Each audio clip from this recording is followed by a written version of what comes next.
Welcome, welcome, welcome. On the next episode of Creatives Corner, my name is James Dale, and my next guest is Sheryl Smikle-Russell. Hi. How are you? I am wonderful. Thank you. Thanks for coming on the show. It's a pleasure to be here. Okay, that's beautiful. And we go way back, and we talk about that during the interview. Let me give you a little bit of a background for Miss Russell. As a child, Sheryl Smikle was a dreamer. The beach was her favorite place, just like many people. You know, you put your foot in the sand and you search for shells and you can hear the water swishing in your ears. When I was a kid, I used to put the shells to my ear, and sometimes that would help me fall asleep, and I would have the most vivid of dreams.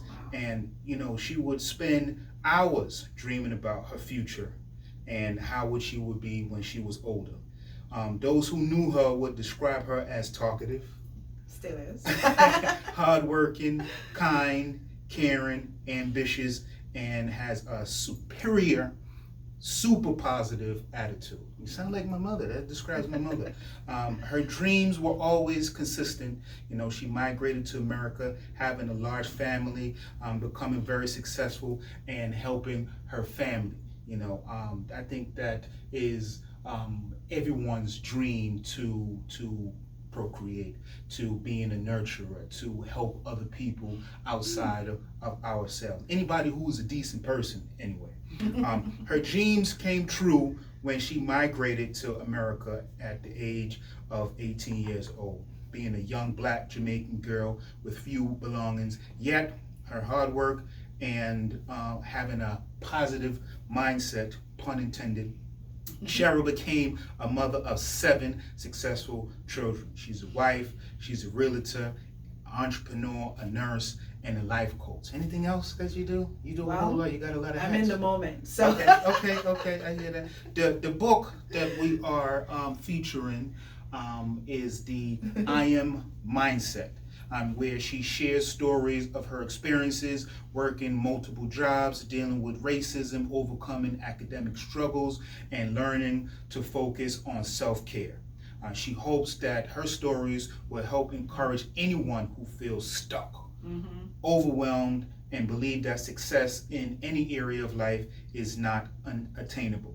Sheryl's journey is proof. She's a living proof, living testament is that anything and everything is possible through being, you know, having inspiration, being inspiring, aspiring, and motivating others. But you have to do it for yourself first. Yes. You know, there's an old adage every time that you go on the plane, the stewardess tell you where all the exits are and what to do. And the one thing that resonates with me is that you have to put on the oxygen mask on yourself first before you help others. If you are not fulfilled within yourself, you can't help anybody else. Right. And your first step is to reset your mindset. All of the indoctrination, all of the negative connotations, everything, all the negative biases that you've learned since you was a kid, get rid of it and try to be the best version of yourself. I say that you have to aspire to be the change you want to see. So, Ms. Sheryl? Yes, sir. My first question to you is, what is more gratifying? Nursing, real estate, or writing? That's tough. Okay. The word more gratifying, when I hear that, I have to stop and think, because every aspect of everything that you just mentioned brought me to where I am. Okay. So if I'm feeling full and grateful and gratifying right now, it's because of all those elements in my life. Okay. I could say though that the one thing that is common in everything that I've done is that it's of service. So it gives me great joy to be a person who serve others. Okay. So in nursing, real estate, coaching, being a parent, Okay. it's serving. So my journey has always led me to be a person who is of a servant mentality. Okay. So that gives me grace and that gives me joy. That's the gratifying thing. That's the gratifying thing. Okay. Yes. So that leads me to segue into my next question is how do you balance the home and work life wearing so many professional hats? Okay. It's funny you asked that because as a life coach, I talk a lot about balance. And there is a thing that says you have to walk the talk or practice what you preach. And for a while, I always thought like balance, when I think about balance, a picture in my head is like of a balance beam, you know, where you have that fulcrum under it supporting and everything look nice. I've never been able to relate to that. So when I think of balance right now, I think of an individual uniqueness. So if somebody was to ask me, like you just did, what is balance? I would say a life where in any moment I feel joy and I feel fulfilled and I feel like I'm giving from a place of overflow. And for me, that's a balance. So it's not something like it's a physical, you know, because sometimes we focus on things like, you know, I want my life to be balanced, and you're working so hard to get it balanced that you create another job for yourself. I don't know if that makes sense. It does. So for me, if I'm at work and I'm focusing on work, I'm not thinking about home. You know, the thought about home is that everything there is good, and that's where the balance is. Okay. So then when I'm at work, I'm focusing on work, knowing that home is good. When I'm home, I'm not focusing on work. I know that work is done, I did my best, and I'm good. So I don't know if that answers your question. Oh, yes, it does. It takes off, you take off the hats and you put down the hats and you put on the other hats. Right. It reminds me of two things. I'm going to age myself, but it reminds me of there was a skit on the Living Callers called The Headleys, the Haymarks. I don't know if anybody remembers that in the audience, where they had, it was a Jamaican family and they had so many different jobs. And when one job finished, they would just take off their hat or their uniform and put on the next hat, and they will be right in that moment, in that place. They have the ability to compartmentalize. That is something that a lot of people don't do. I drive buses for a living, and there's a lot of drivers that take home what experiences they have at work back home, and you know, they take it out on their family and vice versa. Whatever ailments that they have in their home life, they bring it to work and they lash out on the public. So people, the main thing for we to do as human beings in society is to compartmentalize. You have to be able to relax, relate, release, and know when it's time for you to move on, you have to move on. So that is another segue for me to lead to another question. And well said. What inspires you creatively? I am learning that inspiration just shows up around you. And right now my focus is being able to be in the moment. So it depends on what it is that I want to do. So, you know, my children could be your inspiration. I find inspiration in people, places, things. So I don't have to look too far. And as you mentioned before, when I was growing up, the beach was my place of inspiration. Like I would go there and I would dream about everything, right? But as I grew up, I realized that, you know, what the book says is that there's a difference between dreams and aspirations, you know? So well, as I got older, I realized that, you could like dream all day and get inspiration all day, but if you're not willing to do the work to get to where you want to go, then the dream is just going to stay there and it's going to die. So inspiration right now, when I think about that, I think about, you know, I connect it with my aspirations. I'm thinking, okay, what is it that is driving me? Where do I want to go? Where do I see myself? And what is it that I'm willing to do? And then I seek things. I seek people that are where I want to go. Or, you know, little things that's going to, what kind of impact do I want to make? And when I see people like yourself who are doing great things, that's an inspiration for me. That inspires me. That makes me like, wow, you know, I feel so good about the things that I'm doing or the things that I want to do. and you incorporate it into your life. When Yes. I was in college, Mm-hmm.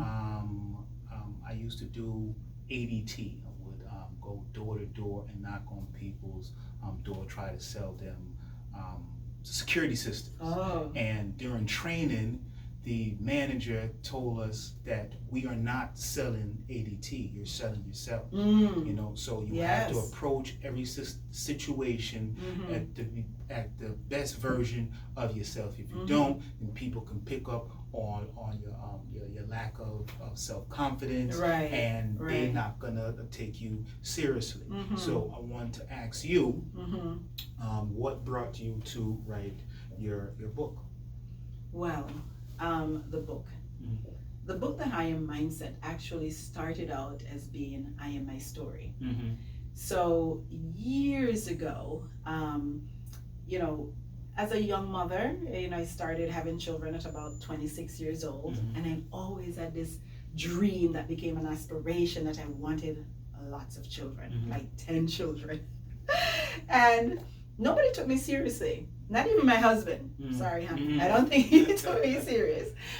Because, you know, people would think that when you say you want something, you know, you want like kids, you'd start early, because back then early was like, you know, early 20s, Mhm. and you're working toward things and it's not happening. But I always said I wanted a lot of kids. So God has blessed me, and I started 26 and I had 3 kids by I was 30, and by the time I was 40 I had 3 more and I adopted 1 more, and you know, things were going along. But with that came challenges Mhm. of being able to raise children with the mindset and, you know, the discipline that you grew up to have, right? Mhm. So I found it was challenging because, you know, you want to raise individuals, you want to give them choices and all of that. And being in a society where, you know, you're from a different culture, Mhm. and now you're having children that are born in this culture, you have to be able to, you know, Yeah. match both. Yeah. You know, you have Yeah. to be able to understand the culture they're in, and also align it with the culture that you're used to. Mhm. So with that, I struggled. I'm like, how can I find something that I could give to my children that would make them individuals? Mhm. And the thought of the I am just keep popping up. Mhm. So over time, with lots of work and a lot of support, you know, I had like my sister-in-law, I had everybody online. My sister-in-law would come to me and she would say, what is this I am thing? What does it look like? And I said, oh, that's not it. You're not a kid. But eventually, it came to being I Am My Story. And the idea behind it is you need to cultivate an image for yourself Mhm. that belongs to you, because in society you're going to hear everything about who you are. Mhm. People are going to say, oh, you're this, you're that, you know. And especially with women, Mhm. I have 5 girls, and with young women, you know, somebody would look at, you know, one of my daughter, their friends, and said, you're so beautiful, you're so this. But if they don't feel it, if they don't believe it for themselves, It's gonna sound like it's a lie. not right. Yeah. Gonna So make them then- feel uncomfortable. Right, Right. right. So then I start thinking, if I give them the gift of, you know, self-actualization, self-affirmation, that kind of thing, how powerful would that be? Mhm. So I started doing that. So that I Am My Story became a person who is inspiring, Mhm. aspiring, and motivating. Mhm. And I would give that to them. I would say, listen, I don't care what the situation is. Mhm. If you show up being a person who is inspiring, Mhm. and you have aspirations, Mhm. and you're motivating yourself and others, that's it. You don't have to explain anything to the world. When you say I am, Mhm.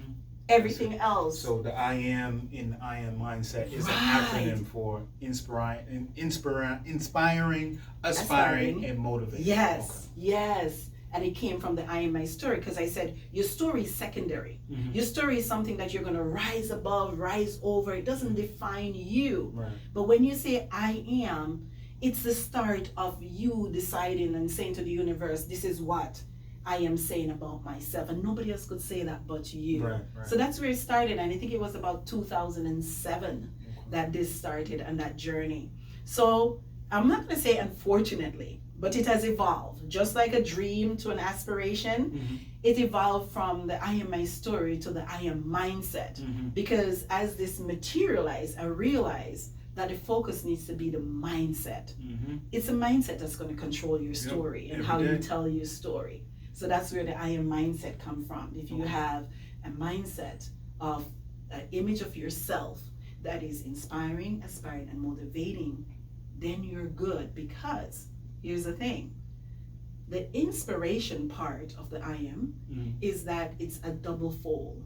You can inspire others and be inspired by others. Others. That's good. The end of it, the motivating part of it, is the same thing. People could look at you and say, you motivate me, but you can also reciprocate. You can also say, like, I'm looking for motivation, but only you can have your aspirations. Right. Everybody got to be honest with yourself Yes. when you need help Yes. and when you can help. Yes. You know, because if you deny what the truth is, it's always going to be an underlying situation in your life that you're trying to overcome, and that's what resentment stands in, and it comes in and it prevents you from living in the present. Yes. You know, if you focus too much on the past, then you become depressed. If you have any unresolved issues with anybody, then that's when resentment sets in and you can't move forward. And if you think about the future, then you just become more anxious in life, and you are not in the present and in the now. And we all have to be in the now. And having the I am mindset, it gives you the tools to make sure that you are holding yourself accountable for your actions. Yes. And you can live in the now, and you will look at anything in the world, like Mrs. Russell said, and for inspiration. And you want to aspire to do something. If you see a rose blossoming in the springtime, you say, "Oh, that's a beautiful rose. That inspires me to do ... You know, so we all have to keep ourselves accountable, and we always have to look inside with ourselves. That segues me to the next question. Right? Wonderful. What is more fulfilling? Being a homemaker, being a mom or wife, or an entrepreneur? Again, I think the first question you asked was kind of similar to this question. Fulfilling. There is a quote that we all know that says, you know, everything is about how you look at life. You know, sometimes we look at the life as being half full or half empty, and all of that. Right. And I find myself now trying to think differently, you know, and there is the I am mindset again. And I'm like, wait a minute, why is it necessary for me to either be half empty or half full? You know, what is this thing about having to decide what the glass look like? The glass is a glass, right? So for me, I'm gonna fill my glass up, right? And I am going to be now having the mindset where when I go out to be of service to others, when I go out to support my children, when I'm being a wife and a mother, when I'm being a nurse or whatever, I'm going to be giving from an overflow. Now, if one day my glass show up as being half, I'm not settled and I'm not standing there, is it half empty or is it half full? I'm going to be like, wait a minute, it's not where I'm comfortable. So it's going to be coming full. It's always on that journey of becoming where I want it to be. So I'm going to work like, okay, so that's going to be my comfort. I'll be able to operate at half empty or half full, but my place of comfort, my place of fulfillment is when I am overflowing. When I'm overflowing with love, when I'm overflowing with compassion, and I'm overflowing with all these things that I can give. When I'm giving, I'm like, I know that my source, that the way I'm getting this from is filling me up. I'm filling up so that I can be given from that place. So your source that helps you fulfill and be filled and having your glass completely full and overflowing, so you can give to other people. Where do you draw that energy from? There we go. The great I am. There you go. There you go. I knew the answer to the question, but I want the public to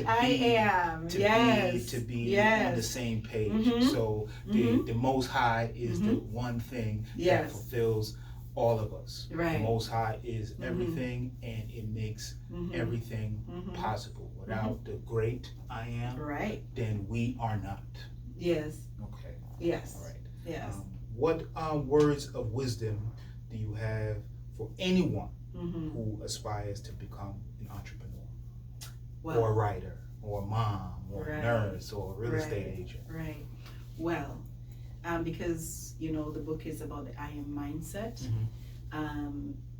What is coming to me right now is that if you focus on who you are as an individual and the person you want to become, who you are in that moment is going to be the history, the story of who you were, right? So if you focus on the person that you are right now and think about how can I make myself a better version of myself, right? Without regret, because tomorrow this is going to be history, yes, right? Yes. And yesterday this was your future. So you have this opportunity right now to say, I'm going to dream and I'm going to use that the I am mindset to like hold that as my accountability partner. So everything that I do in life, I'm going to look at it, whether to be an entrepreneur or to be a nurse or whatever it is in your life, I'm going to go, do I find myself inspiring? Do I have a source of inspiration? And you literally write that down and you go check. Maybe you may start out as like, my God, Mr. Dale inspires me so much. Thank you. I want to have my own podcast. I want to all this. And then before I move from that, I'm going to say, how can I be a source of inspiration to somebody like Mr. Dale is an inspiration to me. How can I make somebody light up and want to do something?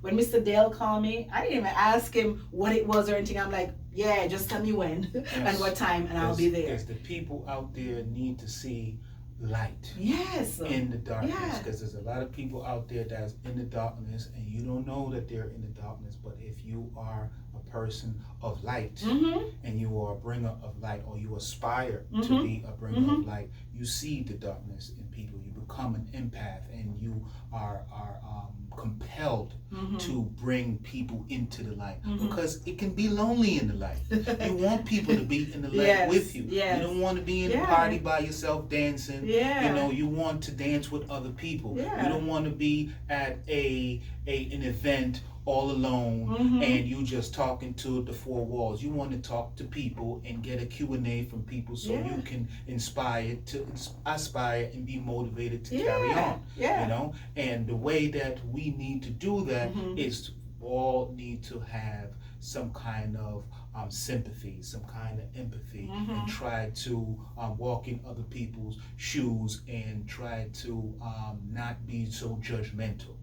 Whatever issues we have in life, ask for help. There's so much avenues out there for us to go down and to try to remedy what ails us, and we have to be honest with ourselves. Perfect. So I like the book. I perused through it and I see that it is a workbook. So it has a workbook element to it. So when you go and you get this book, where can the audience get this book? Amazon.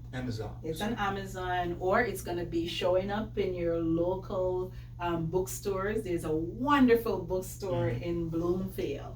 The Writery Inc. The Writery Inc. And let me tell you, you're going to find the I Am Mindset there.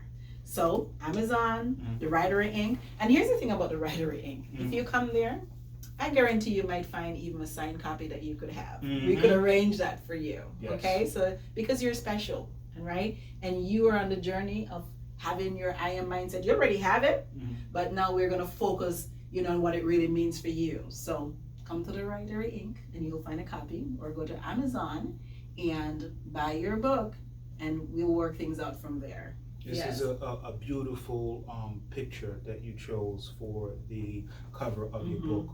What brought you to actually have this picture or use this picture as the cover of the I Am Mindset? Oh my goodness. So this picture is a picture of me, and years before, this wasn't even a thought, I was in my favorite place in the world, in Jamaica. In my little community called Robbins Bay, and there's this tree in Robbins Bay where all the roots are exposed, and the roots just go up into the tree. And I was passing by this tree and I was like, oh my God, the I am, in me, we all have this thing where we need to find who we are. And we never really think about the roots of where things come from, and just looking at this tree and being able to like look from the top of the tree and go right down to see where the roots go. And it was just such an inspiration that I took this picture.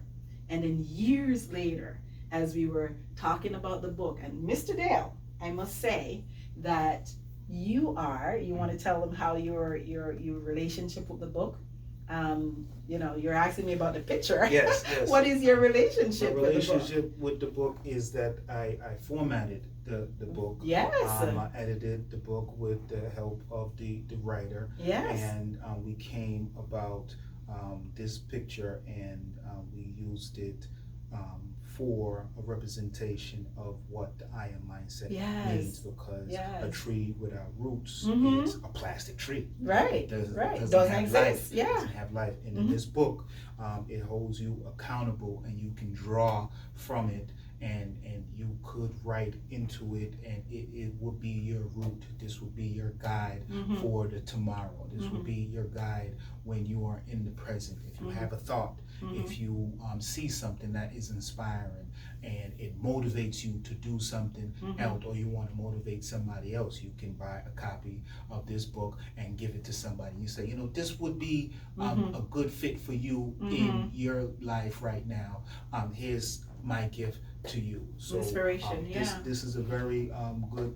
This was gratifying for me, because I knew once I got the project that this would be bigger than me. I would be helping a whole bunch of people, men and women alike, and it was an honor to be involved in this project. Thank you. Likewise.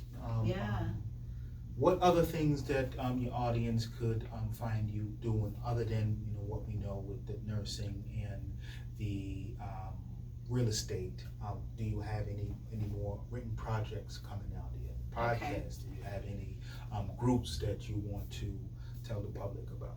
Yes. So thank you for asking. So as you mentioned, I'm involved in a lot of things, but right now my focus is always being in the moment, and that takes me to the coaching side of what I'm doing, because that to me is passion. You remember as you were talking about in my bio, you said, people said I talk a lot. And it's funny, because when I was growing up, that would be like a negative. In Jamaica we'd say chatterbox. And now as a life coach, I do talk a lot, but I realized that the one element that I never focused on was that I was a good listener.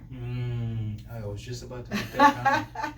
Yes. So now that I started to tap into the other side of me, and really it's like, you are a good talker, but you're also a good listener, is that power that comes within that. So from everything that I've done in my life and brought me to being the life coach that I'm focusing on and supporting others, I do have a podcast, and it's called the I Am My Story podcast. We did 12 series, I think it was in 2020 through 2022, and about to start another 12 series, right? And where can the audience listen to you? It's on Spotify. Okay. It's on Spotify. It's the I Am My Story podcast. Also, I have an app called Becoming She. And the app is focused on women, especially women in healthcare. And the Becoming She, the She is an acronym. I'm good at acronym, putting things together. Is a woman or a person who is successful, happy, and empowered. And the She is not, it's not putting you in a box, because sometimes when people hear about success, they first think about money. It's about being successful as you interpret it to be. It's very subjective. And that's the point I want to bring across. Because, there are many of us could be in a room, and if I go around the room and I said, what does success mean? I could get a variety of different answers or, outlook on success. So the successful part of it is very subjective, right? It's successful, happiness, another subjective thing, and being empowered. And that empowerment part of it is very important, because a lot of times when we talk to especially women, they would say, I feel like I don't have the power, I don't have the space to do what I really want to do. So how do we get you to become that person? right? Book. Yes. And the becoming is, somebody would say, why not say I am she? You know, that word becoming is very important, because I think sometimes in life we get stuck on the fact that, you know, I'm not where I'm supposed to be. Right. I'm not doing what I'm supposed to. Right. That kind of thing. This, and this. Yeah. And they miss the joy. They miss the message about the journey. About the journey of becoming. You can be at a space in your life where you're quite contented, but you're still becoming. You know, you're still giving yourself the space to become a better version of yourself. Right. But it doesn't mean that you can't be happy and successful and empowered in the moment. And that's the goal. So the becoming is you holding yourself accountable to be always evolving, just like our body, just like everything else in life. You know, if we get stagnant and stuck, we're gonna die, right? So our body is ever changing. Our mindset should ever be changing. So this is the Becoming app, and you can find it on Apple and Google Play, and it's an app that you go on. There's a free version of it, but we also have a membership, and we want it to evolve. It's becoming to something that is going to support. Focus right now is women in healthcare. You know, women between the ages of like 35 to like 60. You know, women in their 60s, 70s are still working in healthcare. Yeah. You know, and especially with the past COVID thing, we realize that there's a lot of women out there who are struggling. Women, because about 90% of people in healthcare, like the ones who are doing the work that we call heroes, are women, right? So that's why we want to focus. So that the Becoming She is out there, and it's not limited to women. It's, you know, about success, happiness, but it's based for. But it's based. That's the focus. That's fine. Without women, we wouldn't be here. Right. So I got to ask you a question. What came first, the I am mindset story, I am my mindset story, or life coaching? It's something that evolved because I wasn't looking to become a life coach. Okay. I was at a place where, you know, my mom, God rest her soul, has been very influential in my life, and she passed away in 2015. Sorry to hear that. My condolences. Thank you. And she was like my partner in my home care, my friend. I could talk to her about everything. But one message that she always said that resonated with me is like, focus on the things that only you can do, right? She thought I was working too hard. And she was like the symbol of a hardworking woman. But she never wanted me to work as hard as she did. So, after she passed, I started rethinking, you know, I'm like, oh my God, I'm doing all these things. And I always tell myself I'm happy doing it, and I'm happy being busy and all of that. And then somebody, I don't remember where I was listening to something about sermon or something, and it could be my sister-in-law. My sister-in-law is a prayer warrior. And something came up about busyness is not of God. You know, you keeping yourself busy and all the time. It's not what God wants you to do. He wants you to have, you know, a purposeful life. You know, He wants you to be intentional about everything you do. So I started transitioning to where I would try to find something that just fulfills me, something I enjoy, something that I could just put everything in. And the first thing that came up was motivation. I wanted to be a motivational speaker.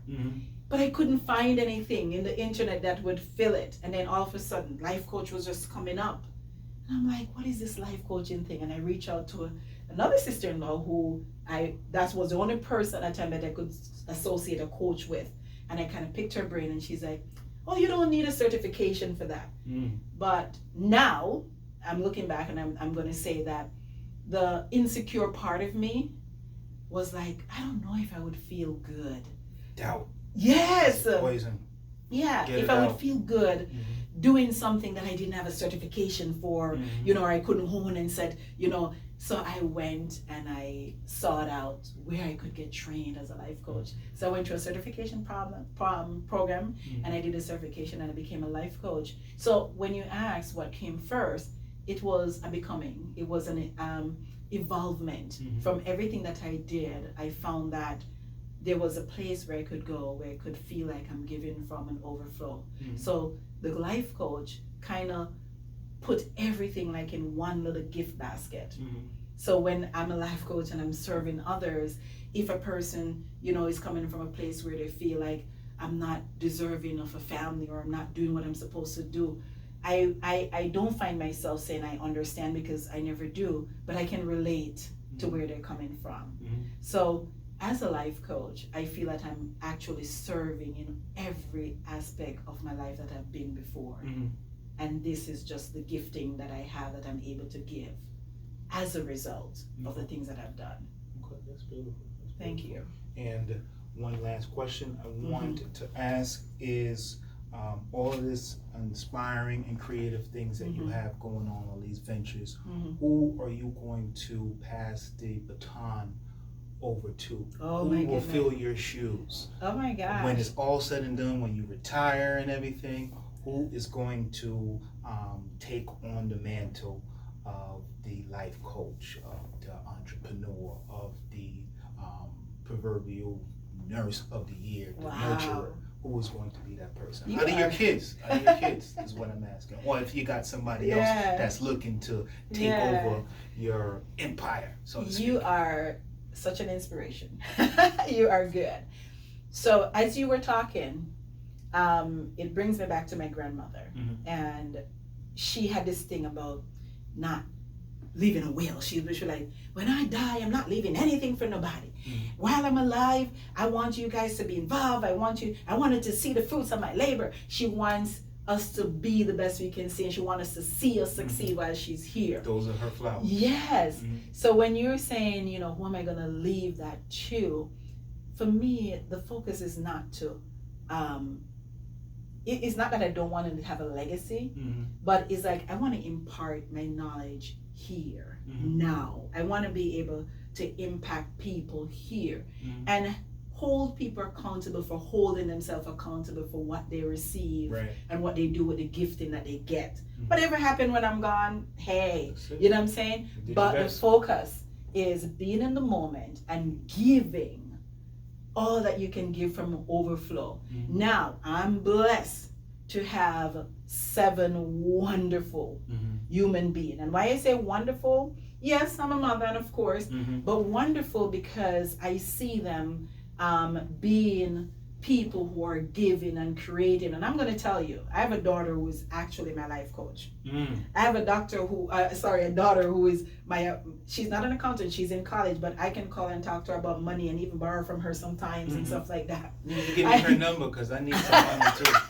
So I have these wonderful people around me that I see that they have been my inspiration, and I see where I have inspired them, and I've seen where I've been motivating them in any areas, different areas of their life.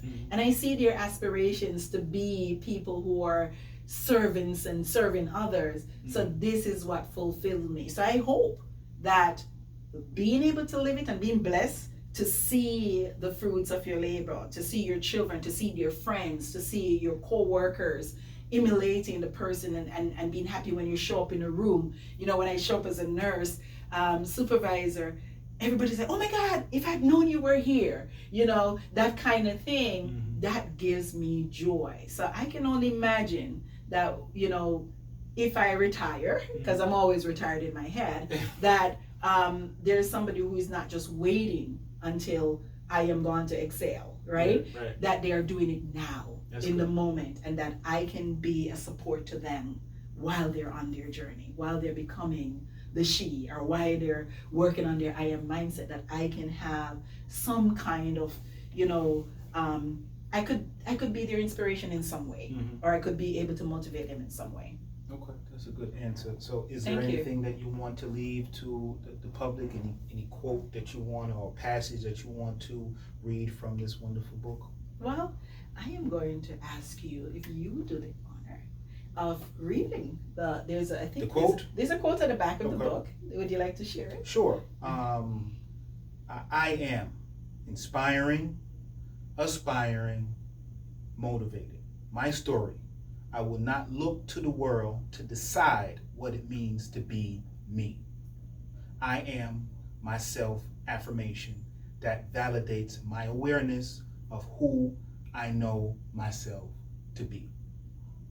That's a beautiful quote, and that sums up and it culminates what this book means and what this book meant to me as I read through it, as I proofread it, as I formatted it, it was a testament to the journey that I was on. And although this book is geared towards women, but not just women in the I am mindset. I saw that it resonated with me as a human being, and there's a lot of things that I took from it that I still incorporate in my life today. You just got to hold yourself accountable and be the best version of yourself. Don't take yourself too serious, and just smile and be in the moment. So I want to thank you for coming on the show. Oh, you're welcome. Thank you for inviting me. No worries. And just, you said your audience could get this book on Amazon. It's available on Amazon, and the ebook is available on iBooks and iGoogle and